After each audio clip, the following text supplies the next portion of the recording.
Buenas noches, hermanos. Qué bueno es vernos nuevamente en este estudio y grupo de oración, estudio bíblico de los martes. Hoy iniciando un nuevo estudio, un nuevo capítulo, podríamos decir, en esta ocasión acerca de esta carta tan valiosa que escribió Pablo a los Corintios, su segunda carta.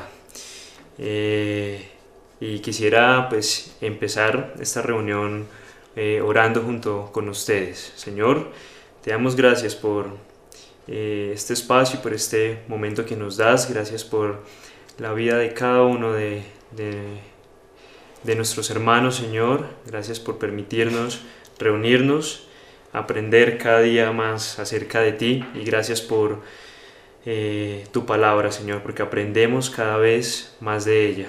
Que seas tú hablándonos a través de ella y que seas tú siempre dirigiéndonos. En el nombre de Jesús, amén. Bien, y para empezar a estudiar esta carta de Segunda de Corintios, vamos a contextualizarnos históricamente un poco, ya que pues Pablo en el transcurso de sus viajes misioneros visita a Corinto varias veces y se comunicaba con ellos mediante cartas o epístolas conocidas también. Y durante su segundo viaje misionero visita por primera vez esta ciudad importante de Grecia. Históricamente una de las ciudades más imponentes y más influyentes en la época, ya que pues está ubicada en un lugar estratégico de la península del Peloponeso y era considerada una polis, es decir, esas ciudades-estado, esas ciudades algo independientes, ¿sí? Que tenían su propio sistema de gobierno y de funcionamiento prácticamente, lo cual pues lo hace un punto muy clave en la práctica de toda la creencia y toda la cultura griega de ese entonces, incluso después de la invasión del Imperio Romano a Grecia. Esta ciudad sigue siendo un punto súper influyente, y por eso es que vemos la similitud de los dioses y de las prácticas religiosas de los romanos con los griegos, en los cuales los podemos comparar y tienen puntos semejantes precisamente por esta influencia. Y en la Grecia romana pues no dejó su importancia y su magnitud en esta área prácticamente, y en sus costumbres filosóficas y religiosas. Por lo tanto, pues de entrada vemos que la obra que iba a llegar a realizar Pablo en este territorio pues iba a ser de gran conflicto, pero también iba a provocar bastante repercusión y fruto para el cristianismo. Antes de llegar a Corinto había visitado Atenas, otra ciudad importante, y pues como era de esperarse, no fue muy bien recibido Pablo. En realidad los griegos, pues no todos, lo rechazaron. Leemos en Hechos 17, 33 al 34, así Pablo salió en medio de ellos, mas algunos creyeron, juntándose con él. Pues sí, al final de cuentas la obra del Señor siempre da su fruto. Y posteriormente pues pasa a Corintio alrededor del año 51 después de Cristo, y se detuvo allí Pablo durante aproximadamente 1 año y 6 meses, como lo vemos también en Hechos, y estuvo enseñándoles a los hermanos la palabra del Señor, discutía en la sinagoga todos los días de reposo y persuadía a judíos y a griegos, como encontramos en Hechos 18, 4. Muchos de esos corintios pues oyendo creían y eran bautizados, y eso era pues gran noticia y buenas noticias para la obra de Pablo. Y algo muy importante era que Dios estaba con Pablo y se manifestaba y le comunicaba a él ese apoyo que siempre demostraba. Leemos en Hechos 18 del 9 al 10: le decía Dios a Pablo: no temas, sino habla, y no calles, porque yo estoy contigo, y ninguno pondrá sobre ti la mano para hacerte mal, porque yo tengo mucho pueblo en esta ciudad. Demasiado reconfortante y demasiadas fuerzas para Pablo, mucha fortaleza de parte de Dios, y esto lo impulsaba sin lugar a dudas a seguir su obra. Posteriormente los judíos se levantaron de común acuerdo y decidieron acusarlo a través de un procónsul que pues no quiso hacerse cargo de eso, pero al final de cuentas Pablo terminó quedándose un tiempo más allí y salió y se fue. ¿Qué dejó ese paso de Pablo por Corinto? Pues la instauración de la iglesia, que iba a ser una iglesia bastante fortalecida y a la que Pablo iba a influir en gran manera. La construyó, la formó, pero no solo eso, sino que la mantuvo y la fortaleció durante un buen tiempo. Como vimos, estuvo 1 año y 6 meses aproximadamente allá. Luego sale, va a Antioquía, más hacia Asia, e inicia su tercer viaje misionero, y ahí en su tercer viaje misionero es donde vemos que Pablo va a escribir estas epístolas o estas cartas a esta iglesia. El primer reporte de alguna primera carta que Pablo les pudo haber comunicado se menciona en 1 Corintios 5:9, donde Pablo pues le dice en la primera carta a los Corintios: os he escrito por carta que no os juntéis con los fornicarios, lo cual nos hace pensar que seguramente antes ya se había comunicado con ellos, aunque pues no hay un registro específico. Seguramente se pudo haber perdido, se considera perdida o extraviada esta carta, y nosotros pues contamos con las 2 epístolas principales que Pablo les escribió. La primera, cuando se encontraba en Éfeso, en ese tercer viaje que les mencionaba, y la segunda, que escribe unas semanas o unos meses después, aproximadamente en el año 57 después de Cristo, cuando ya se encontraba en Macedonia.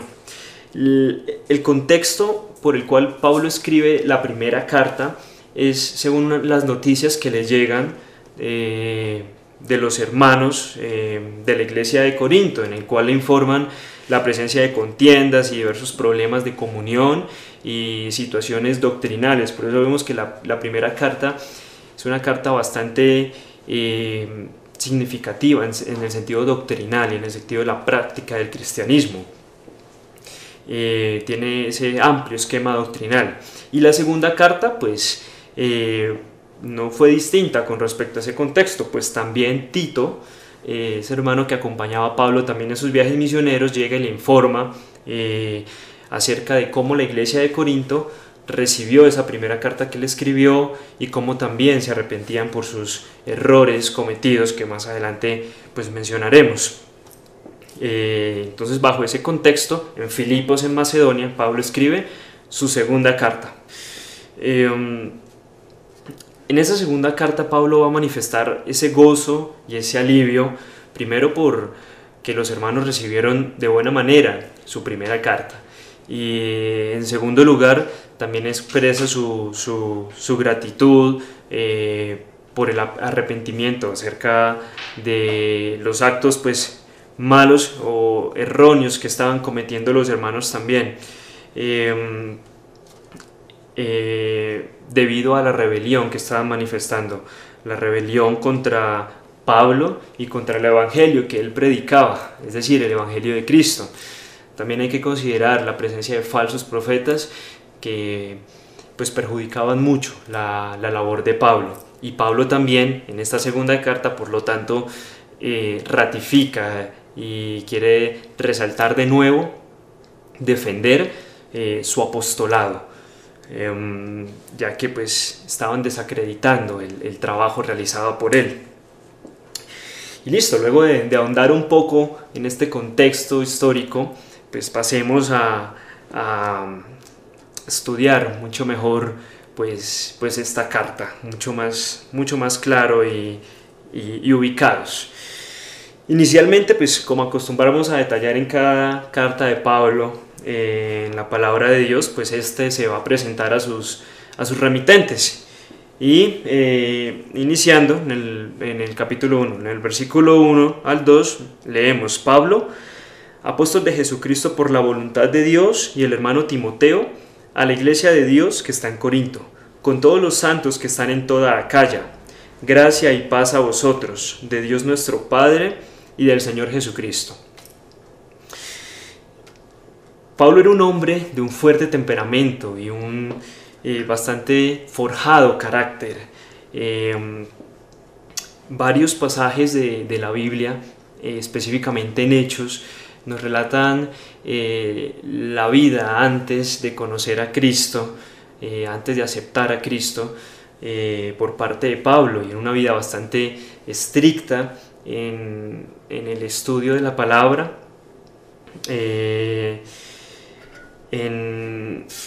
En Hechos 22:3 leemos una defensa que hace Pablo ante un tribuno después de que lo acusaran, y él dice: yo de cierto soy judío, nacido en Tarso de Sicilia, pero criado en esta ciudad, instruido a los pies de Gamaliel, estrictamente conforme a la ley de nuestros padres, celoso de Dios, como hoy lo sois todos vosotros.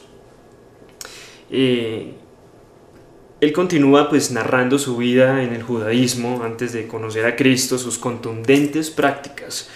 Pero en este versículo específicamente, Pablo nos da una idea de ese calibre intelectual y de la exposición académica que recibió y en la cual se educó. Menciona a Gamaliel, nada más y nada menos que un famoso fariseo, doctor de la ley, que era venerado por todo el pueblo en esa época. Entonces vemos que pues, Pablo no era un ignorante y no era un desconocido ni un cualquiera, lo cual no lo hace pues mejor ni más importante ante los ojos de Dios en comparación con otras personas, con otros apóstoles o con otros discípulos que también llevaron la palabra de Dios.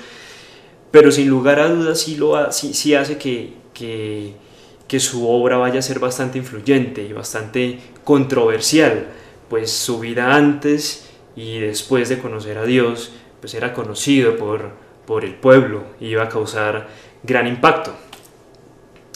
Dios definitivamente escogió una pieza bastante influyente y bastante importante en la práctica judía, y definitivamente iba a causar pues gran conmoción. Esto nos permite imaginarnos un poco el escenario y la magnitud, el ímpetu, la determinación con la que Pablo va a dirigirse y va a hablar desde su saludo, desde la primera frase que escribe para esta iglesia. No habla definitivamente con palabrerías ni con cualquier otro argumento no válido, sino con decisión, y definitivamente es usado por Dios para hablar a su pueblo. Y bueno, vamos a ver de qué manera Pablo lo hace. Inicialmente dice: Pablo, apóstol de Jesucristo por la voluntad de Dios. Menciona apóstol, se denomina apóstol, y pues vemos que el significado griego de esta palabra significa enviado. Es aquel a que se le ha asignado una tarea que debe llevar pues prácticamente un mensaje, y es responsable ante aquel que lo está llevando. En este caso pues Pablo afirma ser apóstol de Jesucristo, por lo tanto es enviado del Señor Jesús para llevar su palabra. Para ser apóstol de Jesús pues se debía tener un encuentro personal con Él, ser escogido y enviado directamente con Él. Muchos hablan acerca de condiciones o requisitos estrictos que se deben tener para llegar a ser apóstol de Jesús, pero en realidad pues el Señor Jesús francamente nunca menciona algunos requisitos estrictos, algunos puntos explícitos por los cuales cualquier persona o cualquier discípulo de Él pudiera llegar a ser apóstol. Pero definitivamente, sin lugar a dudas, como se expresa en el capítulo 9 de Hechos, que habla acerca del encuentro del Señor Jesús con Pablo. Vemos que hay un encuentro y directamente es enviado por el Señor Jesús para llevar su mensaje y para hablar acerca de Él y trabajar en su obra. Y esto pues no hay lugar a dudas que el Señor Jesús lo encomienda, y es lo que llamamos ser apóstol de Jesucristo. Pablo pues lo menciona en muchas de sus cartas y defiende ese apostolado, pues da mucha veracidad acerca de la palabra que está dando. Además agrega que fue por la voluntad de Dios, y es importante resaltar acá, hermanos, que no fue por la voluntad de Él ni por la voluntad de alguien más, sino por la voluntad de Dios. A veces queremos hacer las cosas a nuestra manera, o queremos dirigir nuestra vida a nuestra manera, y definitivamente sería un desastre. Gracias a Dios que cuando encomendamos nuestra vida a Él y nos entregamos a Él, Él pasa a dirigir nuestra vida y Él pasa a ser ese timón, ese control. Por lo tanto, pues ya no nos debemos preocupar por cómo actuar y por cómo tomar decisiones, pues todo está en su palabra y se trata de comunión y de aceptarlo. Pablo, contradictoriamente y de forma curiosa, en ese transcurso, en ese llamado, va a acabar con el cristianismo y a causar muerte a la iglesia del Señor Jesús, a su cuerpo. Y precisamente en ese objetivo es que el Señor Jesús lo llama, le encomienda su obra, y Pablo acepta, y es ahí cuando lo convierte en su apóstol, por la voluntad de Él. Y es Jesús el que nos llama a nosotros, como dice en Juan 15:16, no me elegisteis vosotros a mí, sino que yo os elegí a vosotros, y os he puesto para que vayáis y llevéis fruto, y vuestro fruto permanezca. El Señor Jesús hablándole a sus apóstoles. Él hace ese llamado y quiere que nosotros le aceptemos y seamos dirigidos por medio de Él. Definitivamente es una presentación por parte de Pablo que le brinda bastante autoridad a la carta, y pues como también lo ha hecho en otras, y concomitantemente presenta a Timoteo como al hermano Timoteo, un joven que también acompaña a Pablo en el transcurso de sus viajes misioneros. Lo empezó a acompañar en ese tercer viaje, y Pablo prácticamente lo trata como un hijo.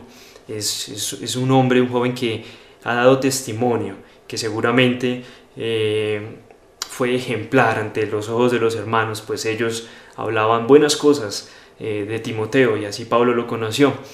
Pero vemos curiosamente que acá Pablo no lo trata como un hijo, como lo menciona en las cartas que le escribe a él, en 1 de Timoteo 1:2, que le dice verdadero hijo en la fe, o 2 de Timoteo 1:2 también, que dice amado hijo, sino que en esta ocasión lo menciona como el hermano Timoteo, ya lo pone en una posición paralela a él.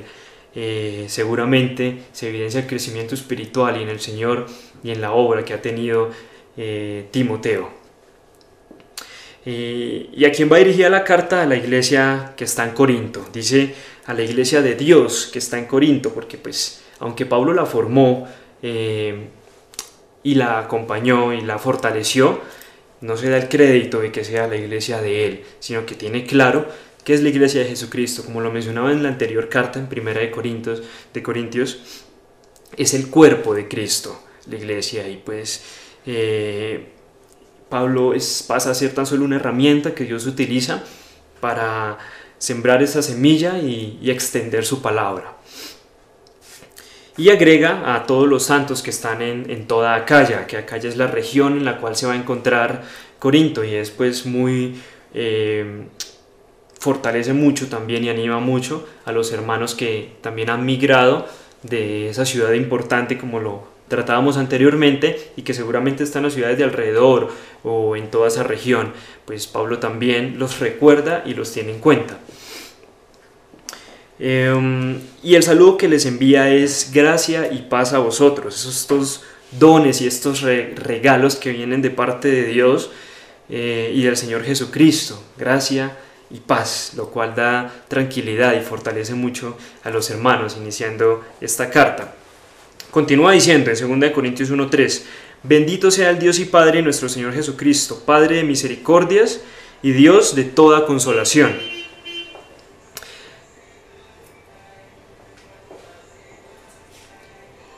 Pablo bendice a Dios. ¿Y qué significa bendecir a Dios? Porque pues es común que intentamos que Dios nos bendice a nosotros, nos fortalece, nos ayuda y nos permite estar mejor que antes, pero es extraño pensar que uno pueda bendecir a Dios, ¿sí? Otorgándole alguna u otra cosa para que Él pueda ser mejor. Pues definitivamente estamos tratando de Dios Todopoderoso que no necesita de nosotros y seguramente no le podemos brindar algo con lo cual lo haga mejor. Es más una expresión que manifiesta gratitud y alabanza. Vemos en varios pasajes como en Deuteronomios 8:10 que dice: y comerás y te saciarás y bendecirás a Jehová tu Dios por la buena tierra que te habrá dado. También en Salmos muchas veces encontramos esta expresión, como en el Salmo 100 versículo 4: entrad por sus puertas con acción de gracias, por sus atrios con alabanza, alabátele, bendecid su nombre. O el Salmo 34:1: bendeciré a Jehová en todo tiempo, su alabanza estará de continuo en mi boca. Claramente es una expresión que manifiesta esa alabanza y esa gratitud. Estamos nosotros, hermanos, bendiciendo a Dios con nuestra vida. Nuestra vida es un continuo y es un día a día de agradecimiento y de alabanza a nuestro Padre, como Pablo lo hace a través de esta carta. Debemos bendecir a Dios a través de nuestra vida, todo el tiempo. Continúa diciendo pues acerca de Dios que es el Padre de misericordias y Dios de toda consolación. Y quisiera recordar pues en qué consiste esa misericordia. Pues es algo urgente que el hombre necesita. Jesús en algún momento enseñó una de sus parábolas, ese arrepentimiento y esa misericordia que un padre puede tener con el hijo. Y es así, la parábola del hijo pródigo. En Lucas 15, 18 al 20 leemos: me levantaré e iré a mi padre, hablando el hijo, y le diré: Padre, he pecado contra el cielo y contra ti. Ya no soy digno de ser llamado tu hijo, hazme como a uno de tus jornaleros. Y levantándose vino a su padre, y cuando aún estaba lejos lo vio su padre, y fue movido a misericordia, y corrió y se echó sobre su cuello, y le besó. El hijo claramente entendía que era lo que merecía por su pecado y por haber obrado de tal manera. Merecía ser apartado de su padre, no tener ni siquiera parte ni herencia que le viniera de su padre. Estaba condenado prácticamente a ser desterrado de él. Pero como vemos, el padre fue movido a misericordia, y en eso consiste la misericordia, en no darle en realidad lo que merece al hijo, que merecía ser separado, merecía ser apartado del padre. Y posteriormente pues podemos observar después cómo el Padre le concede un banquete y al contrario demuestra su amor. Y así pasa también con nuestro Padre Celestial. Pues inicialmente todos hemos pecado y todos estamos condenados a ser separados por Él, como dice Romanos 3:23, por cuanto todos pecaron y están destituidos de la gloria de Dios. Pero qué maravilla es que Él se mueve también en misericordia y no nos da eso que merecemos, que es la muerte, sino que a través de su Hijo Jesucristo nos concede el perdón de los pecados, y Él paga esa muerte que tenemos que pagar nosotros y nos concede vida eterna a través de Él. Tito 3:5 lo manifiesta así: nos salvó no por obras de justicia para que nosotros hubiéramos hecho, sino por su misericordia. Y esa misericordia del Padre pues abunda para que todos la acepten. En el Salmo 86:5 dice: porque tú, Señor, eres bueno y perdonador y grande en misericordia para con todos los que te invocan. Y Dios de toda consolación, menciona Pablo también, y como vamos a ver más adelante, es un Dios que simplemente no se limita a aliviar nuestras heridas, sino a acompañarnos y a brindarnos ese alivio y esa paz. Y en eso consiste la consolación. Continuamos leyendo en el versículo 4, el cual nos consuela en todas nuestras tribulaciones para que podamos también nosotros consolar a los que están en cualquier tribulación por medio de la consolación con que nosotros somos consolados por Dios. Es un don, un regalo que Dios nos da, nos permite experimentar y disfrutar de esa consolación y no es solo en algunas, sino como dice Pablo, en todas nuestras tribulaciones, hermanos, por cualquier padecimiento por el que podamos pasar, Dios está ahí y nos brinda ese consuelo y esa paz que necesitamos. Y también quiere, como menciona ahí, que nosotros podamos brindarle eso a nuestros hermanos, aquellos que pasan también por esas pruebas y por esas tribulaciones. Es algo recíproco. Y por eso, pues, más adelante Pablo también comparte sus aflicciones, y este es un hombre del cual podemos ver claramente la obra de Dios, esa obra de consolación que tiene en medio de tanto padecimiento que tuvo. Pablo dice en los versículos del 5 al 6, porque de la manera que abunda en nosotros las aflicciones de Cristo, así abunda también por el mismo Cristo nuestra consolación. Pero si somos atribulados, es para vuestra consolación y salvación. O si somos consolados, es para vuestra consolación y salvación, la cual se opera en el sufrir las mismas aflicciones que nosotros también padecemos. El cristianismo no es un asunto de creencias o de cultura, como lo mencionaba inicialmente en aquella cultura griega y romana, sino es una decisión y es una vida que uno elige vivir. Y es una vida que tiene como centro y como guía a Cristo. Y tener como centro y como guía a Cristo en un mundo que está envuelto en pecado, claramente nos lleva a tener conflictos y nos lleva a tener padecimientos, porque entramos prácticamente en algo incompatible con el Señor. Pero pasamos a ser siervos suyos al aceptarlo a Él. Ya no vivo yo, mas Cristo vive en mí, como dice Gálatas 2:20. Y es maravilloso, pues las decisiones que ahora tomo se van a regir mediante la voluntad de nuestro Dios y del Señor Jesús. Jesús nos dice en su palabra, muchas veces se enfatiza ese sufrimiento, ese padecimiento que podemos llegar a experimentar al seguirle a Él. En Mateo 10:22 dice: y seréis aborrecidos de todos por causa de mi nombre, mas el que persevere hasta el fin, éste será salvo. Además, Pablo, en muchos otros ejemplos, también menciona ese padecimiento. En Filipenses 1:29 dice: porque a vosotros os es concedido a causa de Cristo no solo que creáis en Él, sino también que padezcáis por Él. En 2 de Timoteo 3:12, y también todos los que quieren vivir piadosamente en Cristo padecerán persecución.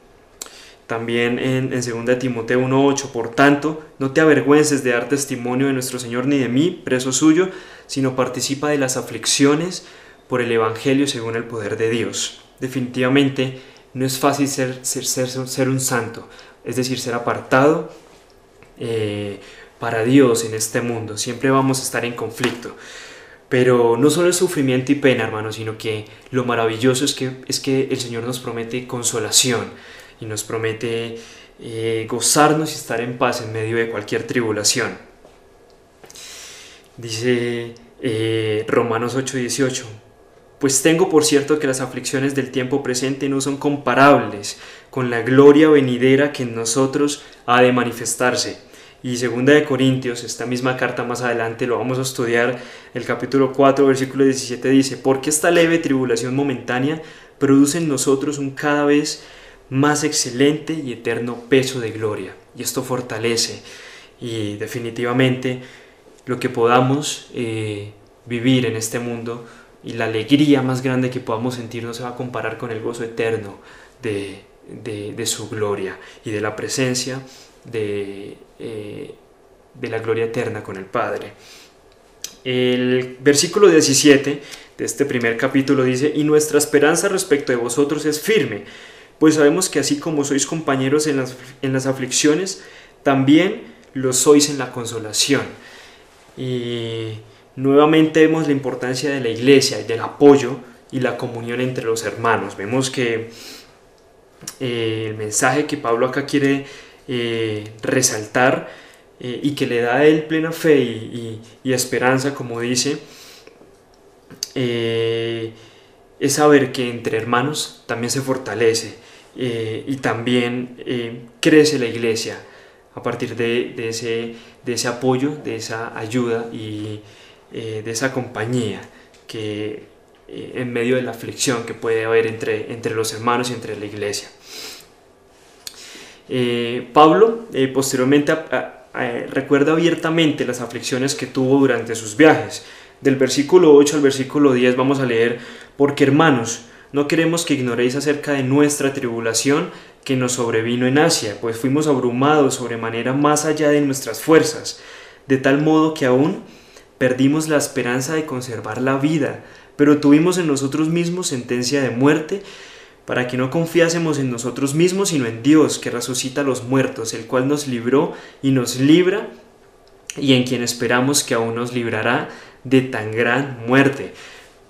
Declaración bastante fuerte y bastante conmovedora de parte de Pablo. Esto seguramente no es fácil expresarlo, y seguramente lo que vivió, lo cual pues no es claro a cuál de sus tantos padecimientos se refiere. En Hechos 14 y 19, por ejemplo, habla de cuando es apedreado en Listra. Dice: entonces vinieron unos judíos de Antioquía y de Iconio, que persuadieron a la multitud, y habiendo apedreado a Pablo le arrastraron fuera de la ciudad pensando que estaba muerto. Seguramente estuvo en una condición bastante precaria y bastante fuerte, y son muchas más las ocasiones y situaciones por las que Pablo pasó, en las cuales estuvo al punto de la muerte. La lista de relatos y de sufrimientos seguramente continúa y es larga. Habla en muchos pasajes de azotes, de persecuciones, de los cuales es apedreado, de sus naufragios.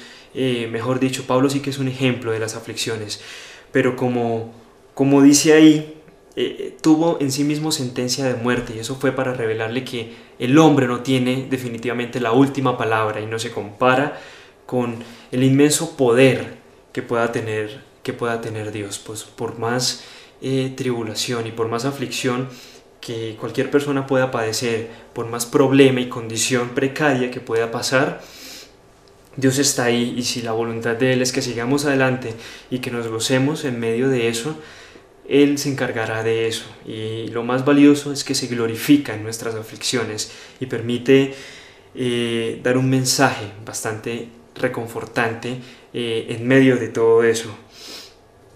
Y más importante que la sanidad corporal y que la vida en esta tierra, es la vida que nos puede dar eternamente. Y esa es la resurrección más maravillosa que podemos apreciar, hermanos. A través de la resurrección de nuestro Señor Jesucristo, Él también nos resucita a nosotros de la muerte en la que estamos inicialmente. Y finalmente, en el versículo 11, Pablo menciona: cooperando también vosotros a favor nuestro con la oración, para que por muchas personas sean dadas gracias a favor nuestro, por el don concedido a nosotros por medio de muchos. Nuevamente la importancia de la intervención de los hermanos, y en este caso a través de la oración. Esta herramienta maravillosa que Dios nos ha dado para comunicarnos con Él. Y el ministerio de la oración es muy poderoso, y es algo que tenemos que tomar como algo necesario, e incluso ser disciplinados con eso, pues la comunión con nuestro Padre siempre va a resultar en gracia para Él, y siempre va a repercutir a favor de nosotros y a favor de nuestros hermanos. Perseverad en la oración, velando en ella con acción de gracias, dice Colosenses 4:2, y Filipenses 4, del 6 al 7, dice: por nada estéis afanosos, sino sean conocidas vuestras peticiones delante de Dios en toda oración y ruego, con acción de gracias. Y la paz de Dios, que sobrepasa todo entendimiento, guardará vuestros corazones y vuestros pensamientos en Cristo Jesús. Jesús nos mostró su continua relación y comunicación con el Padre, nos dio un ejemplo de eso. Vimos que a través de eso, hermanos, podemos fortalecernos y podemos fortalecer también a la iglesia en Cristo. Así inicia Pablo esta carta. Más adelante veremos cómo continúa tratando estos temas de los cuales pues mencioné un poco, y es muy valioso y es muy importante y bastante válido y afín también a la época actual, porque nosotros somos una iglesia, continuamos siendo la misma iglesia de nuestro Señor Jesucristo, y Él nos habla a través de esta carta, así que la tomamos de parte de Pablo directamente. Muchas gracias, hermanos, por este tiempo y por este espacio, y nos veremos la próxima semana en este estudio y oración, el grupo de oración y estudio bíblico, continuando esta segunda carta de Pablo a los Corintios. Bendiciones para todos.